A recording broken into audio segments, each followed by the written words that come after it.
Have you ever wondered why sometimes the man that you are interested in, whether that's in a dating experience or a relationship, starts to put away? It can be confusing, it can be frustrating, and also at times it can be heartbreaking. I'm confident that many of us have been there, including myself, and our fears and our insecurities and our doubts can start to creep in. I'm Teresha Young, relationship master coach, and welcome to Real-ationship Talk. And in this video, I'm going to share with you 4 common mistakes that can cause a man to put away. But not only that, I'm going to equip you with the knowledge and some tips to help you to avoid these pitfalls. So here is mistake number 1, being too clingy. Yes, one of the most common mistakes that people can make when it comes into relationships and in their dating experience can be being too clingy. And that can actually push a man away and make him pull away from you. So whilst completely, I get it. It's natural. It's natural to want to spend time with somebody, especially when you're in that newness. You want to understand more about them and for them to understand more about you too. And the thing is, we can get really over the top. We can start to bombard them with text messages, calls, and sometimes that demand, whether you know it or not, can be quite overwhelming for a person. So it's so important to strike the balance between togetherness and also giving each other space. So I'm not saying that means that you don't communicate altogether. That's not what I'm saying at all. But it's important to find a dance or a rhythm that really resonates for both of you so that it doesn't feel like a smothering type of thing going on. And there can be so many reasons why we are clingy.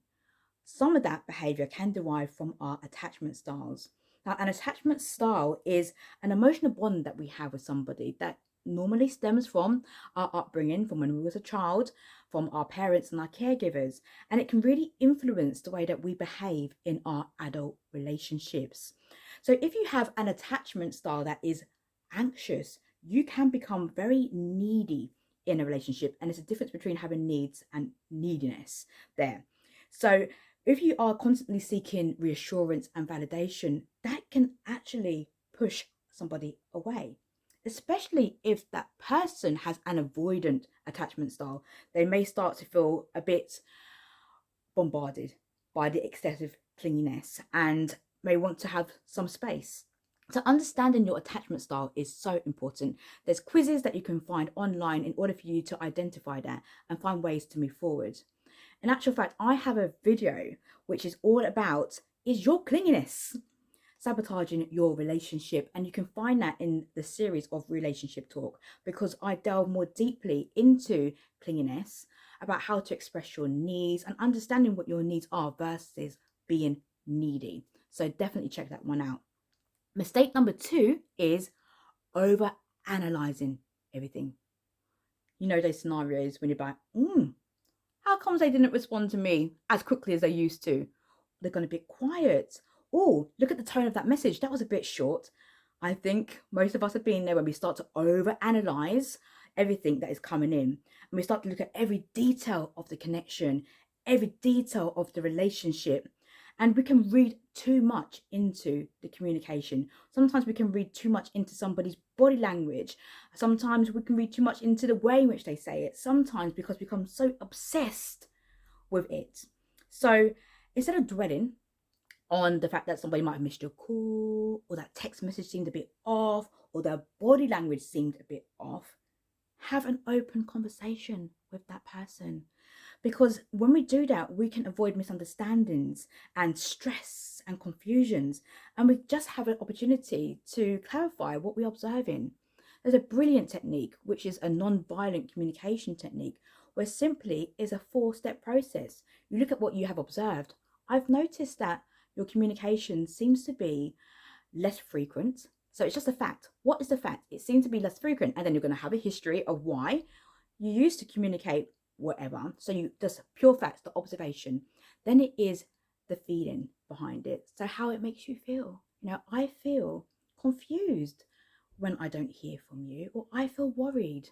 I statements. Then it can be the next step, which is the need. What is it that you need? What's important to you?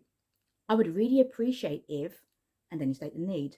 And the fourth step is the request. Would you be willing to explore that? Ask a question. Have you noticed something? Is there something going on? How can we move differently? What can we do differently? Those kind of questions. So non-violent communication can be really helpful in order for you to actually express your observations and what you are hoping to achieve from that situation. The third mistake is neglecting your own interests.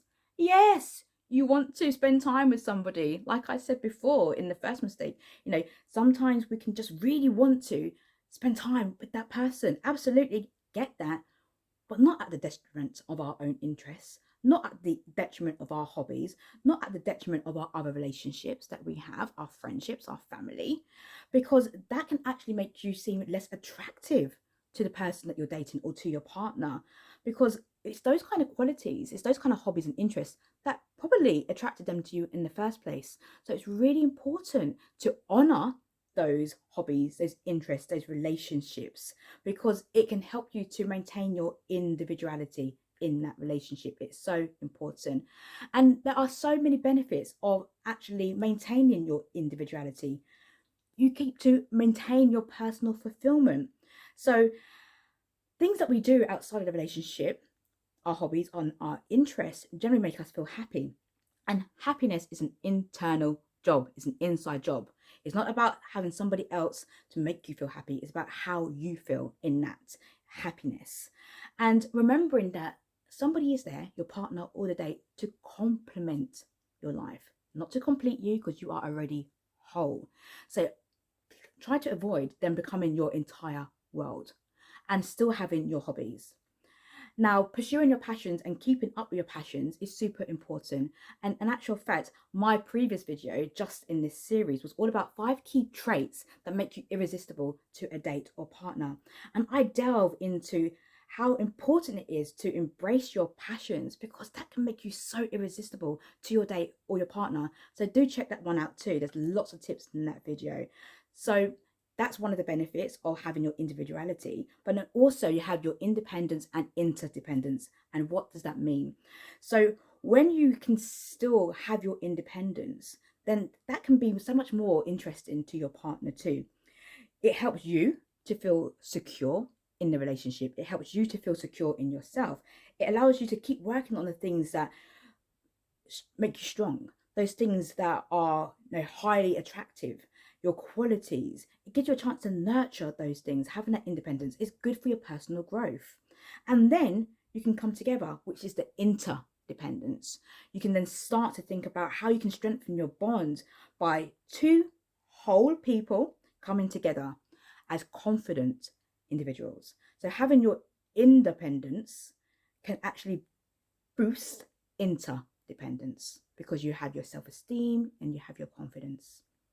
Now, the 4th mistake is trying to change him. Yes, how often do people go into a connection or in a relationship at some point trying to change the other person? So we can quite often fall for somebody's potential, and then you turn that whole dynamic into a project. It's like, oh yes, I'm going to rag score it, red, amber, green.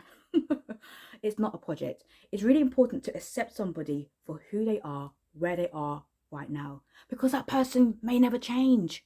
So focus on your growth and coming together as a person. If there's issues or behaviors that need addressing, by all means, have a conversation with that person about those things and seek solutions, rather than trying to push to absolutely transform somebody. Okay, they're not a transformer.